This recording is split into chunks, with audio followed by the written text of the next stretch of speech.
Considerando a proposta de uso das tecnologias como um componente curricular, não como uma ferramenta transversal, como pode acontecer o trabalho com robótica e programação na educação infantil e primeiro ano do ensino fundamental?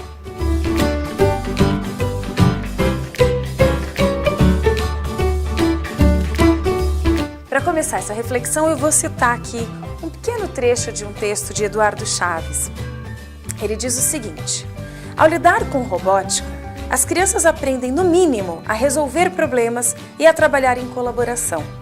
Para resolver problemas, exercitam a criatividade e a engenhosidade, mas também a paciência, a persistência e a resiliência, que as impedem de desistir diante de problemas e dificuldades. E aprendem a testar, com método e rigor, as suas conjecturas. Para colaborar, desenvolvem a capacidade de ouvir os outros, de considerar com seriedade suas críticas e também de responder às críticas que não parecem justificadas. Como a gente pode ver, o trabalho com robótica é muito interessante, pode contribuir muito para a aprendizagem das crianças, mesmo a partir dessa idade. Quando a gente fala de robótica, a gente pode estar falando de um material estruturado, como blocos de encaixe, ou até mesmo sucata. O trabalho com robótica ele tem diversas possibilidades. A gente pode trabalhar com construções de estruturas simples, bi e tridimensionais. Não necessariamente nessa ordem, depende da proposta. Você pode começar com uma proposta tridimensional e depois ir para uma proposta bidimensional, mas existem essas possibilidades de construções com as crianças. Alguns conceitos básicos de máquina simples também já podem ser abordados, como roda e eixo, alavanca, plano inclinado. Esses já são conceitos que as crianças começam a trabalhar, mesmo pequenininhas, mesmo sem entender muitas vezes que eles são parte de um conceito maior, mas que elas já vão se apropriando disso para quando eles estiverem mais velhos, no próprio trabalho com robótica em outros níveis, eles já têm esses conceitos totalmente aprendidos. Existem alguns princípios, 2 princípios básicos que a gente sempre considera no trabalho com robótica. O primeiro é o da similaridade. Se existe uma proposta de construção de um carro, esse carro construído precisa se parecer com um carro de verdade. Ele precisa ter algumas características que façam com que, ao olhar aquele objeto, a pessoa saiba que aquilo é um carro. Não vale pegar uma peça e dizer, faz de conta que isso é um carro. E isso é parte do jogo simbólico, mas na robótica não é esse nível de jogo simbólico. Precisa ter uma construção que se pareça com a construção real. E o segundo princípio é o da funcionalidade. Se eu vou construir um carro, e um carro tem que ser capaz de ter uma roda que gire, que se movimente e que ande, então a minha construção precisa ter uma roda que funciona. Eu não posso ter um carro com uma roda travada.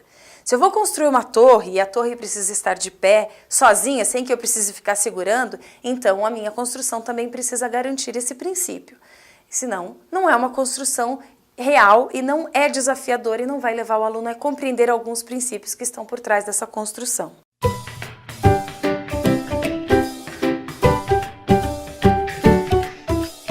Algumas das competências importantes que as crianças desenvolvem, conforme a gente viu na citação de Eduardo Chaves, são trabalho em equipe, resolução de problemas, gestão de recursos. Muitas vezes eles têm poucas peças e essas peças precisam ser compartilhadas, então ela precisa saber trabalhar com aquelas peças que ela tem.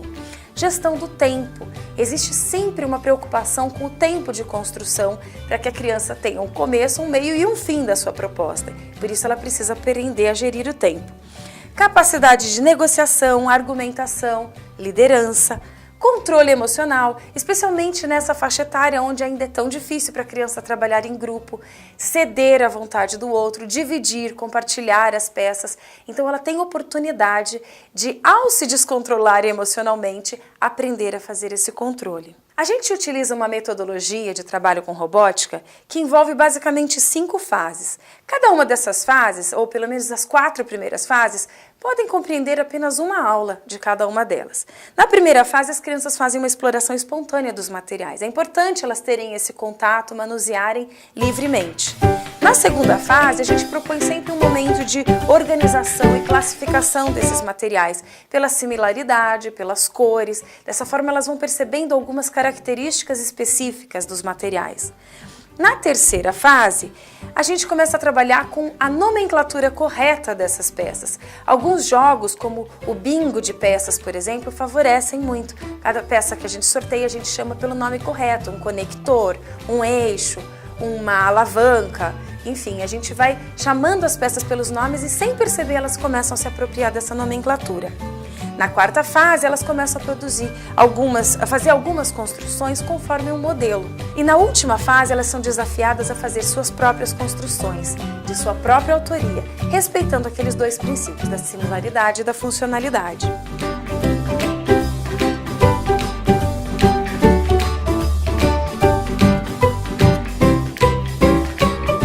Durante uma proposta de desafio, a gente tem um primeiro momento onde a gente apresenta esse desafio, contextualiza. Se o desafio vai ser a construção de um carro para uma corrida, por exemplo, então a gente contextualiza, fala sobre as corridas, sobre as características desse carro, explica direitinho qual vai ser o objetivo daquele desafio, se vai ser uma corrida de distância, o carro que for mais longe é que vence, ou se é uma corrida de velocidade, o carro que for mais rápido que vence.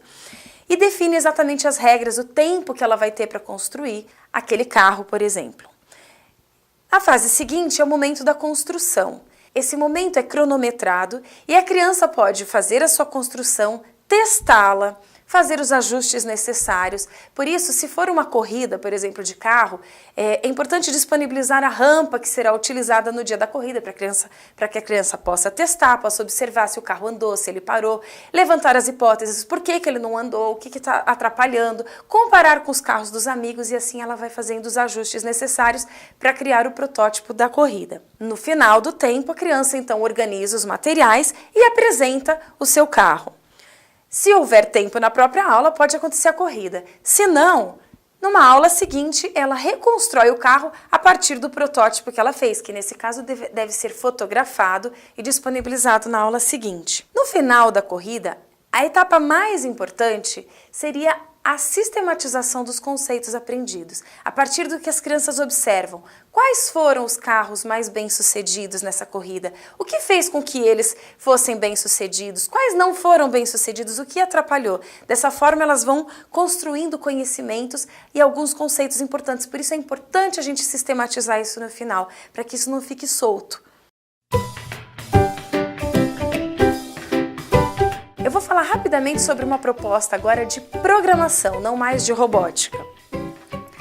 O trabalho com programação nessa faixa etária pode utilizar alguns aplicativos lúdicos que apresentam algumas estruturas básicas de programação.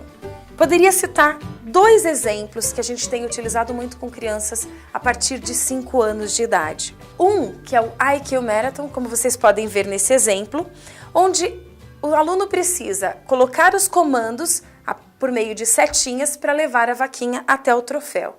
Cada fase vai se tornando mais desafiadora, mas ela é tão divertida que as crianças realmente ficam motivadas para descobrir o jeito de levar a vaquinha para o troféu.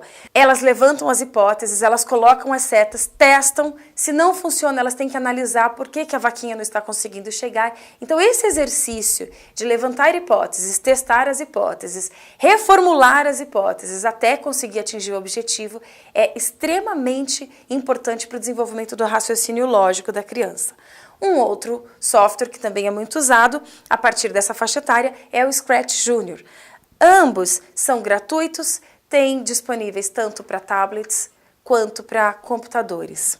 No material que vocês estão recebendo, existem outras dicas de materiais para vocês poderem se aprofundar. Espero que vocês tenham gostado dessa conversa, espero que vocês possam aproveitá-las e que a gente possa continuar trocando algumas ideias ao longo dessa semana. Muito obrigada!